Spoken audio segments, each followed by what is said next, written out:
तो प्रेमियों, सेवा भी करते रहो, भजन भी करते रहो, सुमिरन भी करते रहो, ध्यान भी करते रहो, ये सब जरूरी है। अब बहुत से लोगों का मन जो करने में लग जाता है उसमें ज़्यादा समय दे देते हैं। तो सुमिरन तो एक ही बार अगर मन लगा के कर लिया जाए तो काफ़ी है, लेकिन ध्यान और भजन को खूब करना रहता है।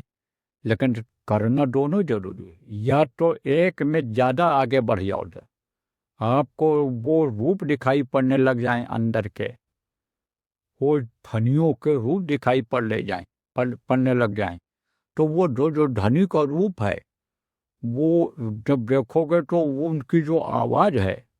वो आवाज़ कहाँ तक जाएगी, उनके लोक के सीमा तक जाएगी। अब जब सीमा तक पहुँच जाएगी तब दूसरे लोग की आवाज़ जो है वो उसको पकड़ लेगी आवाज़ को, और वो उधर खींच ले जाएगी। अब ये भी बता दें कैसे, कि जैसे एक देश से दूसरे देश में जाओ और मोबाइल फ़ोन लिए हो, तो मोबाइल फ़ोन लिए हो तो अन्य समझो कि पहले रोमिंग पड़ता था, दूसरे देश में जाओगे तो वहाँ ज़्यादा चार्ज पड़ेगा, अब भी पड़ता है, किसी किसी देश में ज़्यादा पड़ता है।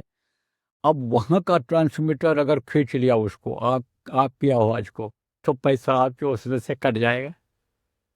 कट जाता है, लेकिन वो आवाज़ को खींच लेता है। अब कुछ देश के जो ट्रांसमीटर होते हैं, जैसे रेडियो स्टेशन है, रेडियो स्टेशन पर जो लगा रहता है यंत्र, मशीन लगी रहती है, उसकी फ्रीक्वेंसी जिसको कहते हैं, यानी दूर तक आवाज़ जाती है, दूर तक रहती है, तो वो वहाँ आराम से पकड़ लेता है। और लोकल जो रेडियो स्टेशन होते हैं उनकी सीमा होती है 12 किलोमीटर, 20 किलोमीटर, 50 किलोमीटर से आगे आवाज़ नहीं जाएगी। ऐसे ही जैसे जैसे ऊपर बढ़ते जाओगे वो हैवी ट्रांसमीटर, यानी मशीनें समझ लो, बड़ी मशीन की जो आवाज़ को दूर से खींचती है वो खींचती हुई मिल जाएगी।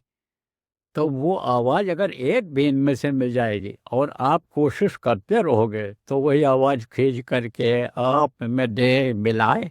जैसे जैसे चुंबक सार को, लोहे को खींच लेता है, अपनी तरफ खींच लेता है, ऐसे ही यह सार शब्द जिसको कहा गया, जो सार है सबका निचोड़ है, ये खींच करके सार शब्द आप में दे मिलाए। आप किसको कहा गया, उस प्रभु को, परमात्मा को आप कहा गया है, उससे मिला देता है। तो बराबर लगे रहना है,